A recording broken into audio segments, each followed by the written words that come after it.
Somebody had to say it. As Britain reels from multiple crises like knife crime, immigration, and national identity, the answer is actually pretty simple yet difficult to say. I can't think of a better way to describe Konstantin Kisin's appearance on BBC's Question Time, as his simple courage to name the elephant in the room sent someone from the audience into a frenzy. There's a lot to talk about with this one, so watch this before we get into it. The head of the British Army is urging the need to train up and equip a citizen army in view of a potential land war. Are we ready for World War III? I completely agree with Bronwyn that we are in a very dangerous world, but I think the question we really should be thinking about is why are we in a dangerous world? Why does Vladimir Putin feel comfortable to invade Ukraine? Why do the Iranian regime feel comfortable to back the Hamas terrorists to attack Israel, to back the Houthis to attack our shipping? And I think the reason is we've forgotten the very basic principle of war that human beings have known for millennia, which is civis pacem para bellum. If you want peace, prepare for war. We need a strong deterrent. And I'm sorry, Alex, the nuclear deterrent is not going to be enough. We need a professional army of well-trained men and women like the British have always had. We have a rich military tradition in this country and one that we must maintain. So I don't think a citizens' army is the answer to that. We need a strong military made up of professional soldiers. It's something actually that the UK is known for around the world. If you look at the training we're, for example, giving to the Ukrainians, that's one of the biggest things, the contributions the UK has made is not necessarily the kit. It's the training for them to know how to use it that has made the biggest contribution. And the other thing I'll say about this, one of the things that I'm concerned about is the politicization of our armed forces. One of the stories that I think emphasized this for me recently was a very courageous woman. We don't know her name, and I actually would like to have her on my show if she wants to come on to talk about the fact that she was forced to resign from the Royal Air Force because she refused to implement the orders of her superiors to, quote, stop hiring useless white men. We are starting to introduce all these stupid ideas about diversity and all of this nonsense into an armed forces. I'm interested in an armed forces that are excellent, that are good at their job, and are good at the one thing they're supposed to do, which is kill the enemy. That's what I want. Okay.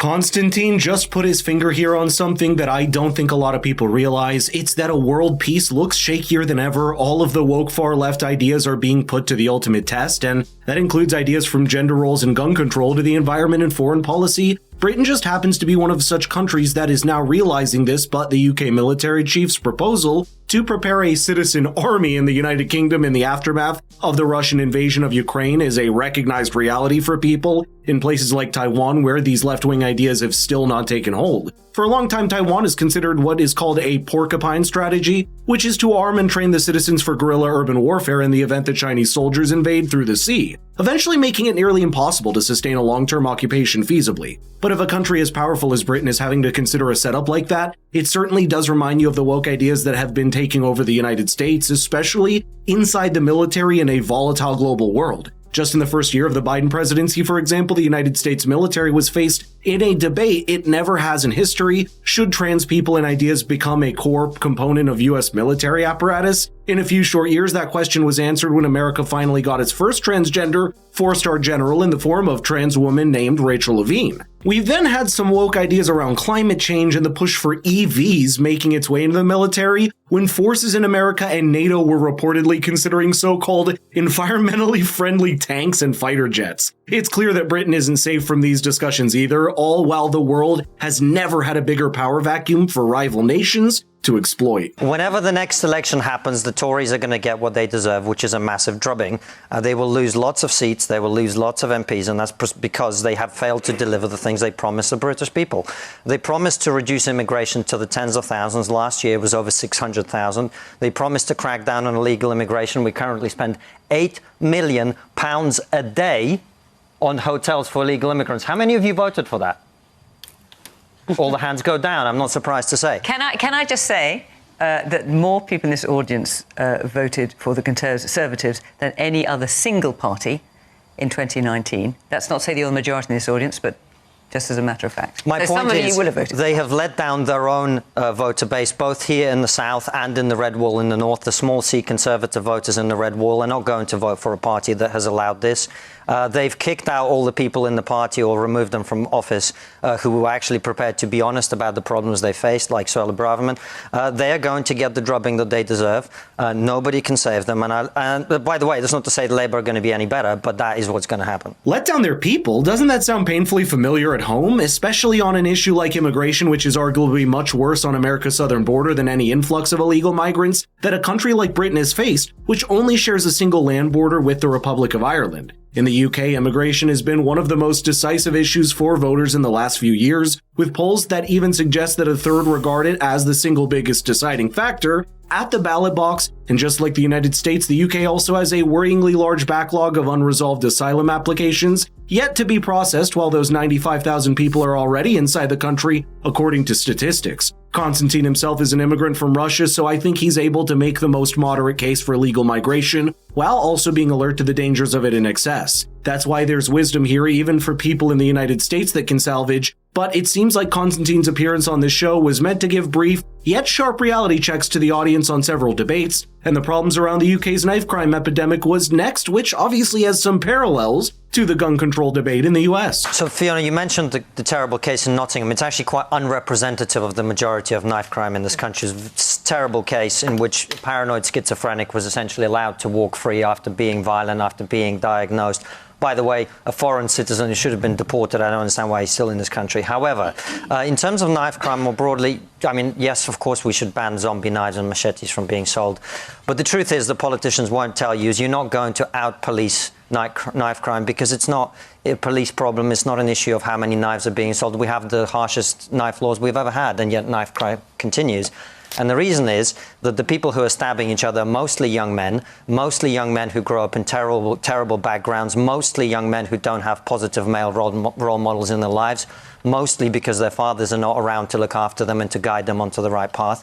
And until we address the terrible breakdown of family and community in this country, this problem is going to get worse. In some ways, it's even more of an important point because it's impossible to completely ban a household utensil like a knife, which means there will have to be other ways sought to control that knife crime problem. Despite having one of the strictest gun control laws in the Western canon, the UK's knife crime epidemic points to the fact that there are much deeper societal causes that it springs from, which needs to be dealt with first. While gun crime remains relatively low, knife crime has been shown to be on consistent upward path, according to data from a few years ago. Understanding that solving that problem requires more than simplistic answers is the start of a more sophisticated discussion on it, but I want you to watch this last moment because this is where Konstantin Kisin arguably made the mildest of all his points, which is that you should be proud and grateful of the country you live in. Somehow that was enough to offend an audience member so much that she started shouting down insults from the stands. I think at a cultural level there's something perhaps even more important, which is we've got to stop talking down our country. I'm a first-generation immigrant to this country, and I get annoyed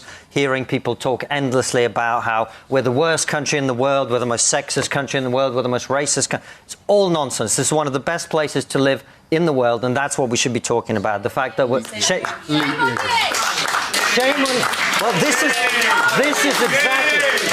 is exactly the problem that I'm talking about. You are saying shame on you for talking up Britain, and that is exactly the problem that we're talking about. Okay. This is one of the best places to live in the world for minorities like me. It's the best place to Wait be a minute. woman. It's Can I just say, there's no point in shouting out for the audience because the people at home can't hear you. So, and also, let's try not to talk over each other.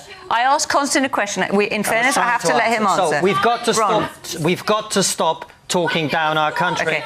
We've got to stop shouting over people who are talking. I've got 2 minutes left. Apparently, that's the kind of world we live in right now. It's a credit to Konstantin to go to a platform where he knows emotions can run high, and yet now tone down or soften up his ideas and opinions. It's that abrasive edge of his commentary and analyses that teaches his listeners every time that engages in meaningful dialogue requires you to grow a thicker skin. Let me know in the comments what you think about that approach, because I think it needs to be said in America today as much as it is in Britain.